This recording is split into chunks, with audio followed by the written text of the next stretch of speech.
Arthur sat by the window, the morning sun casting a warm glow over his wrinkled face. He held his expired ID card in his trembling hands, squinting to read the faint letters. "Only a week," he muttered to himself. "It's just been a week."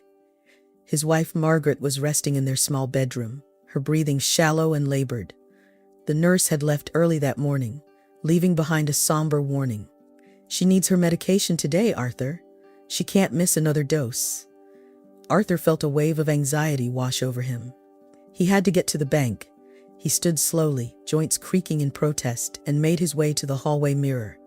His eyes were tired, dark circles etched beneath them, and his clothes hung loosely on his frail frame. He ran a hand through his thinning hair, sighing deeply. The worry and exhaustion were etched into every line of his face, a stark reflection of the burden he carried. He gathered his cane, his old leather wallet, and the expired ID, stuffing them into his coat pocket. As he shuffled towards the door, he took a deep breath, steeling himself for the challenge ahead. The bank was a few blocks away, but the walk felt like miles. Every step was a reminder of his age, the weight of his years pressing down on him. By the time he reached the bank, his breath was coming in short gasps. He paused outside the entrance, looking up at the imposing building. "You can do this," he told himself. Inside, the bank was a hive of activity. Arthur took a moment to gather his bearings before heading towards the teller's counter. The young woman behind the counter smiled politely at him. "Good morning, sir. How can I help you today?" "I need to withdraw some money," Arthur said, his voice steady despite the nervous flutter in his chest. He handed over his ID, hoping she wouldn't notice the expiry date. The teller's smile faltered as she examined the card. "I'm sorry, sir, but this ID has expired. I can't process any transactions without a valid ID." Arthur felt a surge of panic. "But it's just a week. I need the money for my wife's medication. Please, can't you make an exception?" The teller shook her head apologetically. "I really wish I could help, but it's against bank policy. Without a valid ID, I can't give you any money." Arthur's frustration bubbled to the surface. "You know who I am? I've been coming here for years. My wife is very ill. I need that money." The teller glanced around, clearly uncomfortable. "Let me get the manager," she said, stepping away from the counter. Moments later, the manager approached, his expression stern yet sympathetic. "Mr. Arthur, I understand your situation, but we have strict rules we must follow. I can't authorize a withdrawal without valid identification." Arthur's hands shook with a mix of anger and desperation. His voice grew louder, trembling with emotion. "This is my money. I need it for my wife. You can't just keep it from me." Seeing the scene drawing attention, the manager gestured to a security guard standing nearby. "Please, Mr. Arthur, calm down. Let's discuss this outside." The guard gently took Arthur by the shoulders, guiding him towards the exit. Arthur resisted, his voice rising to a shout. "You can't do this. I need that money. My wife's life depends on it." Outside, Arthur slumped against the wall, tears of frustration and helplessness streaming down his face. He felt the weight of the world pressing down on him, the gravity of his situation threatening to crush his spirit. His chest heaved with sobs, and he pounded his fist against the wall in a futile attempt to vent his anger. Ethan, a police officer, was just ending his shift. He had planned to head home, but a call from dispatch about a disturbance at the bank caught his attention. An elderly man causing a scene, they said. Ethan, always empathetic to those in need, decided to check it out despite being off duty. He sighed, adjusting his uniform and heading towards the bank. As Ethan approached, he saw Arthur banging on the bank's glass doors, his frail body shaking with rage and despair. Ethan's heart sank at the sight. "Sir, are you all right?" he asked gently, approaching Arthur with caution. Arthur turned to him, eyes red with tears and frustration. "They won't give me my money. My wife, she needs her medication. They're going to let her die." Ethan placed a comforting hand on Arthur's shoulder. "Let's step over here and talk," he suggested, guiding Arthur to a nearby bench. "Tell me what happened." Arthur's voice trembled as he recounted the morning's events.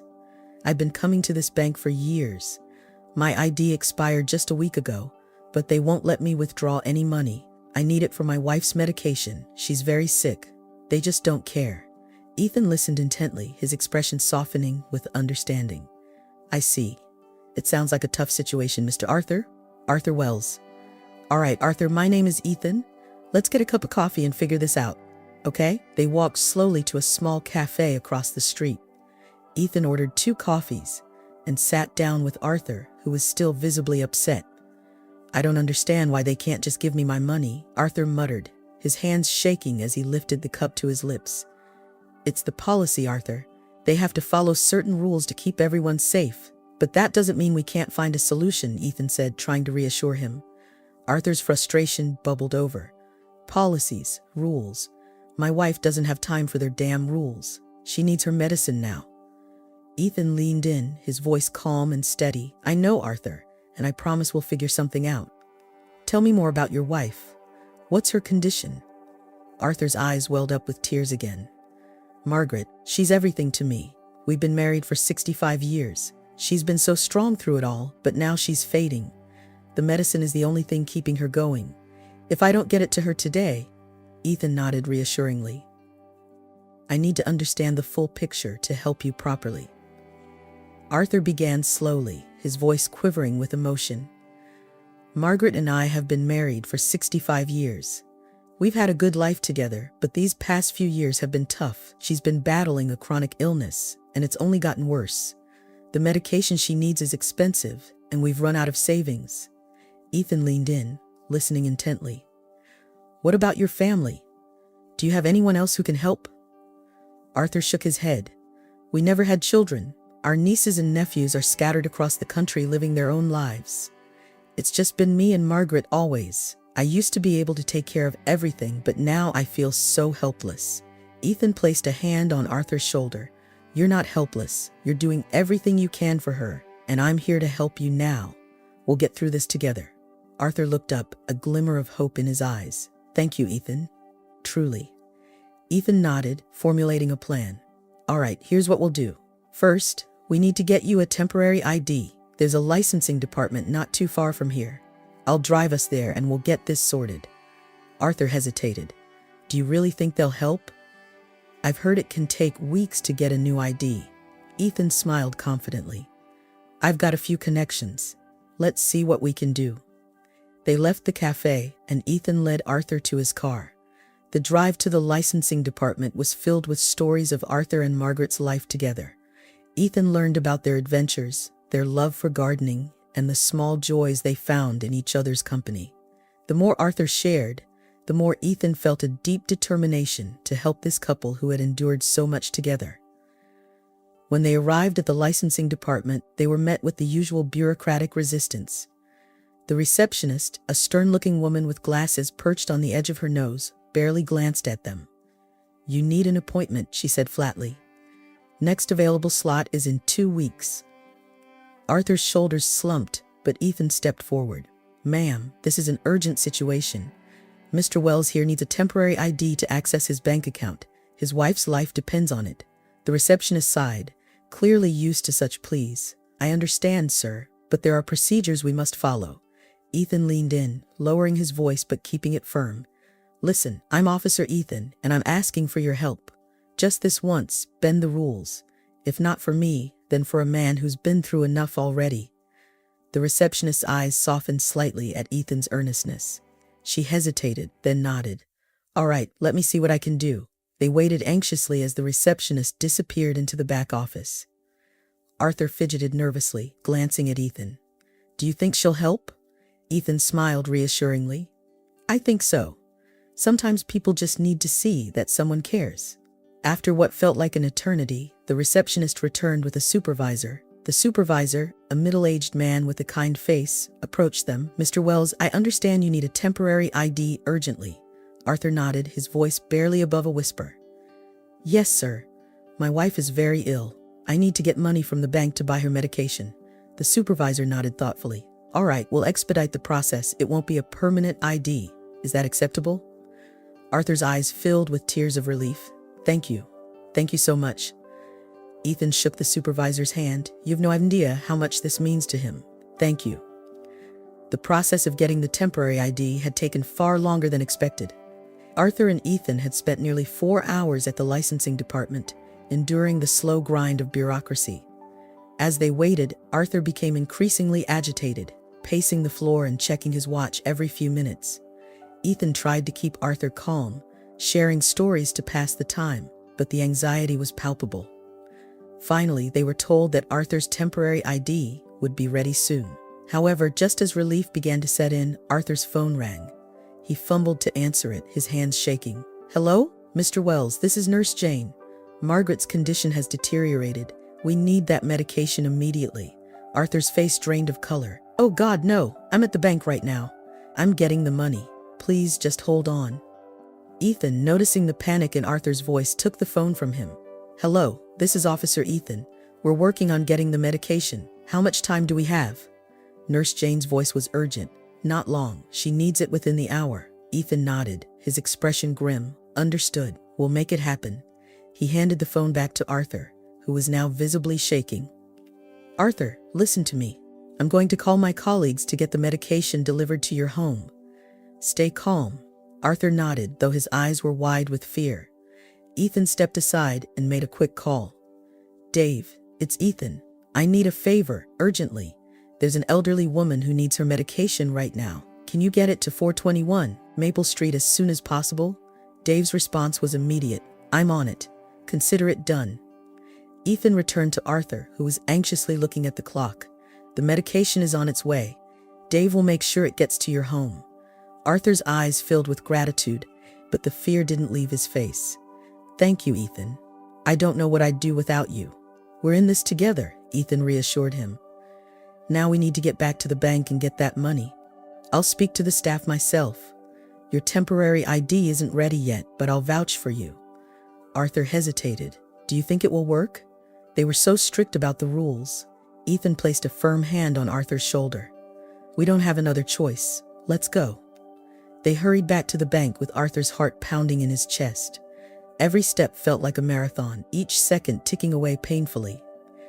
As they entered the bank, the teller from earlier looked up, surprise and concern flashing across her face. "Mr. Wells, you're back," she said, her tone neutral. Arthur handed her the temporary ID receipt, his hands trembling. "We have this receipt. My ID is being processed right now. Can I please withdraw the money?" The teller examined the receipt, her expression unreadable. She glanced at the manager, who approached them with a wary look. "Let me see that," the manager said, taking the receipt. He turned to Ethan. "Officer, what's going on here?" Ethan stepped forward, his demeanor calm but authoritative. "Mr. Wells's wife is critically ill. We've spent the last several hours getting his temporary ID processed, but he needs the money now. I'm here to vouch for him. Can we expedite this process?" The manager hesitated, clearly weighing the situation.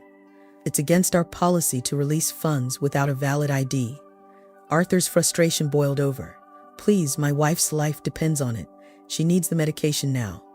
The manager's face softened, but he remained firm. "I understand, Mr. Wells, but we have rules for a reason. We can't just—" Ethan interrupted, his voice steady. "I'm willing to take full responsibility. If anything goes wrong, it's on me. But we don't have time to wait. Please." The manager paused, glancing between Ethan and Arthur. The tension in the air was palpable. The other staff members exchanged nervous glances, clearly uncomfortable with the situation. Finally, the manager sighed, rubbing his temples. "All right, Officer Ethan," he said, his voice laced with resignation. "We'll make an exception this time, but this is highly irregular. Follow me, Mr. Wells." Arthur, his hands still trembling, followed the manager to the teller. The manager nodded to the teller, who quickly began processing the transaction. Arthur stood there, holding his breath, the minutes ticking by painfully slowly. The teller glanced up at Arthur. "I'll need your signature, Mr. Wells," she said, sliding a piece of paper towards him. Arthur's hands shook as he took the pen. Ethan stepped closer, placing a reassuring hand on his shoulder. "You've got this, Arthur." Arthur signed the paper with a shaky hand and pushed it back to the teller. She processed the transaction and finally handed Arthur the money. He clutched it tightly, tears welling up in his eyes. "Thank you," he whispered, his voice breaking with relief. Ethan turned to the manager. "I can't thank you enough. This means the world to him." The manager nodded, his expression softening. "I understand. We're just trying to follow the rules, but sometimes you have to bend them a little for the right reasons." He handed Arthur a new bank card. "This is a temporary card. It will allow you to access your funds until your new ID is processed. Arthur took the card, his gratitude evident in his eyes. Thank you, sir. You have no idea how much this means to me and my wife. The manager gave a small, understanding smile. Take care, Mr. Wells. I hope your wife gets better soon. Arthur and Ethan left the bank, the weight of the world seemingly lifted off Arthur's shoulders. As they walked to the car, Arthur's steps were a bit steadier, his demeanor more hopeful.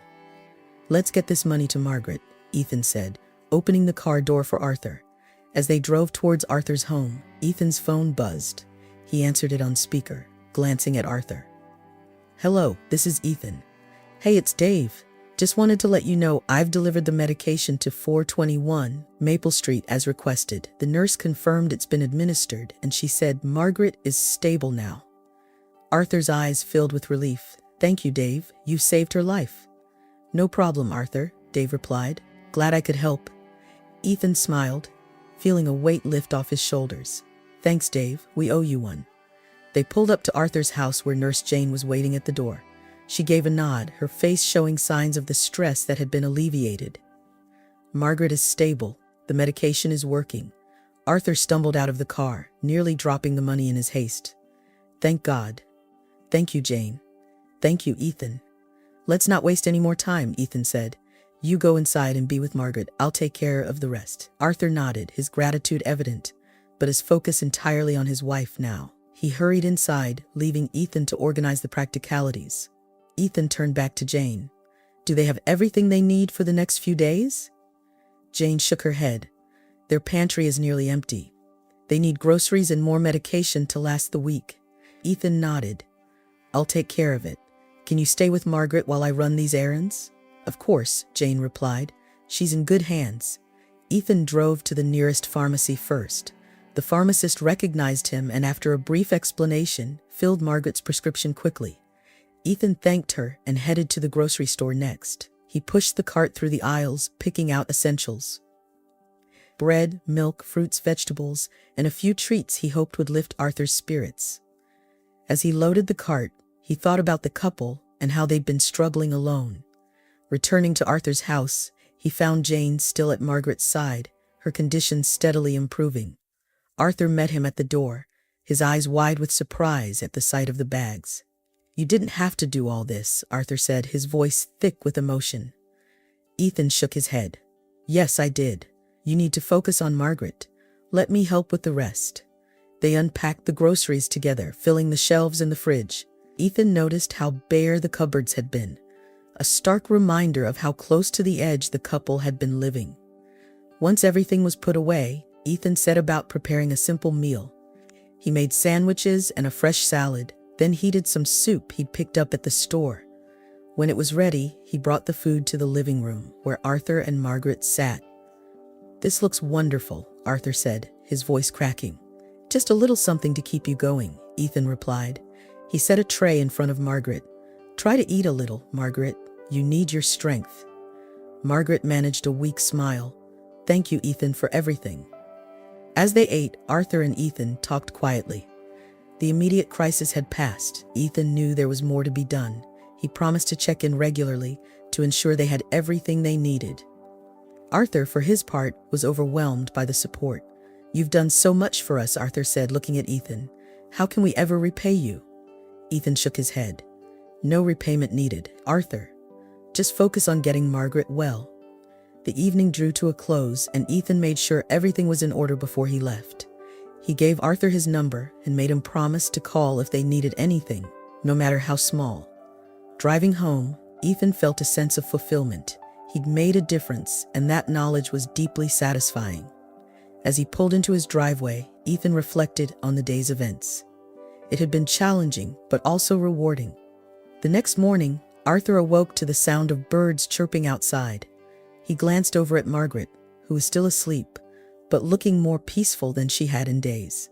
He carefully got out of bed, trying not to disturb her, and made his way to the kitchen. As he prepared breakfast, Arthur couldn't help but think about the events of the previous day. Ethan had done so much for them, and as Arthur opened the fridge to take out the groceries Ethan had bought, a thought struck him. He rummaged through his wallet. pulling out the cash Ethan had handed him from the bank. It was all there, every single dollar. Arthur's hands shook as he realized what this meant. Ethan had paid for everything out of his own pocket. The medication, the groceries, even the takeout. A wave of emotions washed over him. Gratitude, awe, and a touch of guilt. He felt tears prick his eyes as he thought about the young officer's kindness. Margaret stirred, her eyes fluttering open. "Arthur, what's wrong?" she asked softly. Arthur wiped his eyes and managed a smile. "Nothing's wrong, Margaret. Everything's going to be okay." Ethan paid for everything. Margaret's eyes widened. All of it? Out of his own pocket? Arthur nodded, unable to find his voice. Margaret reached out and took his hand. "We're very lucky, Arthur. We need to make sure we don't waste his generosity." Later that day, after Margaret had taken her medication and had a light breakfast, they sat down together to discuss their finances and health. They knew they had to be careful, to stretch every dollar and make the most of the support they had received. "We need to plan better," Arthur said, his voice steady. "We can't let things get this dire again. We have to budget more strictly and maybe look into some assistance programs." Margaret nodded in agreement. "And we should keep in touch with Ethan. He's been such a blessing. We need to let him know how much we appreciate him." As the days passed, Ethan kept his promise to check in regularly. He visited them every few days, helping with errands, bringing fresh groceries, and spending time with them. Each visit strengthened the bond between the three of them. One afternoon, as Ethan helped Arthur fix a leaky faucet in the kitchen, Arthur finally spoke up about what had been on his mind. "Ethan, I noticed you didn't use the money I withdrew. You paid for everything yourself. Why did you do that?" Ethan paused, tightening the wrench on the faucet. He looked up at Arthur and smiled. "Because I could, Arthur. You needed help, and I was in a position to give it. It's as simple as that." Arthur shook his head. "It's not simple. It's incredibly generous. We'll find a way to repay you." Ethan laughed softly. "You don't owe me anything. Just take care of yourselves and let me know if you need anything. That's all the repayment I need." Margaret, sitting nearby, smiled warmly. "You've given us more than you know, Ethan. Thank you." The visits continued, with Ethan becoming a regular presence in their lives. He helped Arthur with heavy lifting and chores around the house, and he brought books and puzzles to keep Margaret entertained and mentally active. One day, as they sat together on the porch, Arthur shared stories from his youth. He spoke of his days in the Navy, his early years with Margaret, and the adventures they'd had. Ethan listened intently, enjoying the tales and the carried. In return, Ethan shared his own stories, his decision to join the police force, the challenges he faced, and his desire to make a difference in the community. These exchanges deepened their understanding and respect for one another. Through these small but meaningful interactions, a profound bond formed. Arthur and Margaret began to feel a renewed sense of hope and security. They knew they were not alone, and that support was just a phone call away. As they settled in for the night, Arthur reflected on the past weeks. They had faced a dire situation, but through the kindness and compassion of a stranger, their lives had taken a turn for the better. The road ahead still had its challenges, but with Ethan's continued support and their own determination, they felt ready to face whatever came next. The unseen blessings of friendship and compassion had changed their lives, showing them that even in the darkest times, there is always light to be found. 5 months later, the inevitable came. Margaret's condition, despite the best efforts and the care she received, worsened. She passed away peacefully in her sleep, leaving Arthur heartbroken, yet grateful for the time they had together. On the day of Margaret's funeral, the sky was overcast, reflecting the somber mood. Friends and neighbors gathered to pay their respects, their presence a testament to the quiet impact Margaret had made in their community. Ethan stood beside Arthur, a comforting presence in the sea of mourners. As the service concluded, Arthur placed a single rose on Margaret's casket, his hand trembling. Tears streamed down his face, but he stood tall, drawing strength from the man beside him. After the service, they walked together to the small reception held in the community center. Arthur was silent, his eyes distant. Ethan guided him to a seat, then fetched 2 cups of coffee. He handed one to Arthur, who took it with a nod of thanks. They sat in silence for a while, the weight of the day heavy on both of them. Finally, Arthur spoke, his voice hoarse. I don't know what to do now, Ethan. My life feels so empty without her. Ethan looked at him, his expression earnest. Arthur, you've been through so much. It's okay to feel lost, but you're not alone. I'm here and I'll continue to be here for you. Arthur nodded slowly, taking a sip of his coffee. I know, and I can't tell you how much that means to me. But what now? How do I go on? Ethan took a deep breath. He had been thinking about this for a while, knowing this moment would come. Arthur, I have an idea. I've been thinking. You shouldn't be alone. Why don't you come live with me? Arthur looked up, surprise flashing in his eyes. Live with you? I couldn't impose like that, Ethan. You've already done so much. It's not an imposition, Ethan insisted. I've got plenty of space, and honestly, I think we'd both benefit from the company. You've become like family to me, Arthur. I want to make sure you're okay. Arthur was silent, contemplating the offer. The thought of leaving the house he had shared with Margaret for so long was daunting, but the idea of living alone was even more so. I don't know what to say, he finally whispered. Say yes, Ethan said with a small smile. We'll take it one day at a time.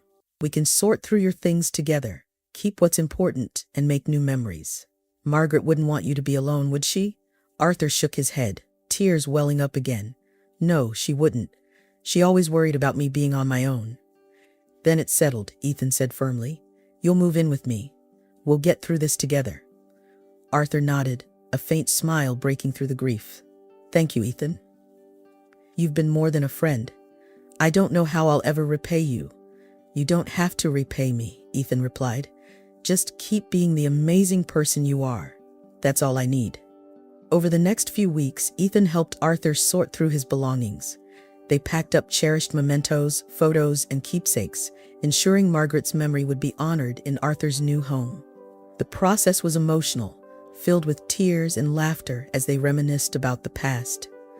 Finally, the day came for Arthur to move in with Ethan. The transition was smoother than either of them had anticipated. Ethan's house, once quiet and solitary, was now filled with conversation and the warmth of companionship. They settled into a routine, finding comfort in each other's presence. Ethan continued to work, but he made sure to spend quality time with Arthur every evening. They shared meals, watched old movies, and talked late into the night. Arthur began to find a sense of peace he hadn't thought possible after Margaret's passing. As the months passed, Arthur's health began to decline. Ethan noticed the signs, the persistent cough, the loss of appetite, the increasing fatigue. He took Arthur to the doctor regularly, but it was clear that time was catching up with him. Arthur was philosophical about it. I've had a good life, Ethan. I'm not afraid of what's coming. I just want to make sure I'm not a burden to you. You're not a burden, Arthur. Ethan reassured him for the 100th time. I'm glad to have you here. One particularly cold winter night, Arthur's condition took a turn for the worse. Ethan stayed by his side, making him comfortable and ensuring he had everything he needed. They talked about Margaret, about the past, and about the future. Ethan, Arthur said weakly, I want to be buried next to Margaret. Promise me that. I promise, Ethan replied, his voice thick with emotion. You'll be right beside her. Arthur smiled faintly. Thank you, my friend. You've given me more than I could ever repay. Ethan stayed with Arthur through the night, holding his hand as he had held Margaret's. As dawn approached, Arthur took his final breath, passing away peacefully in Ethan's care. The grief was immediate and profound, but Ethan found solace in knowing that Arthur was no longer suffering and was now reunited with Margaret. True to his promise, Ethan arranged for Arthur to be buried next to Margaret. The funeral was small and intimate, attended by those who had come to know and love Arthur. Ethan stood by the graveside, feeling a deep sense of loss, but also a quiet satisfaction in having honored his friend's final wish. As he looked at the two headstones side by side, Ethan felt a sense of closure. He had been there for Arthur when he needed it most, and in doing so, he had gained a family he never expected. The bond they had formed was unbreakable, a testament to the power of compassion and friendship. Walking away from the cemetery, Ethan knew that life would go on. He would carry the memory of Arthur and Margaret with him, a reminder of the difference one person can make in the lives of others. The light they had brought into his life would continue to shine, guiding him forward even in the darkest times. Hey everyone, thanks for sticking around till the end of this story. Today's tale of Arthur, Margaret, and Ethan is a powerful reminder of the impact kindness and understanding can have on our lives. Arthur was in a desperate situation, trying to care for his sick wife Margaret with mounting challenges. Enter Ethan, a compassionate police officer who went above and beyond to help. Ethan didn't just see a problem to solve, he saw people in need. His actions, securing the money, ensuring the medication, and being a constant support were nothing short of heroic. What stands out most about Ethan is his genuine compassion. He stepped in without expecting anything in return and provided not just assistance, but also emotional support. His dedication is a true testament to the difference one person can make. Ethan's story teaches us that even small acts of kindness can profoundly impact someone's life. Whether it's offering a helping hand, listening, or just being there, we can all be a source of support and comfort. I deeply admire Ethan. His empathy and dedication are qualities we should all strive to embody. Let his story inspire you to act with kindness and understanding in your own life. You never know how much your actions might mean to someone in need. Thanks for watching. If this story touched you, please like, share, and subscribe for more heartfelt tales. Let's spread kindness, one story at a time. Ethan's story teaches us that even small acts of kindness can profoundly impact someone's life. Whether it's offering a helping hand, listening, or just being there, we can all be a source of support and comfort. I deeply admire Ethan. His empathy and dedication are qualities we should all strive to embody. Let his story inspire you to act with kindness and understanding in your own life. You never know how much your actions might mean to someone in need. Thanks for watching.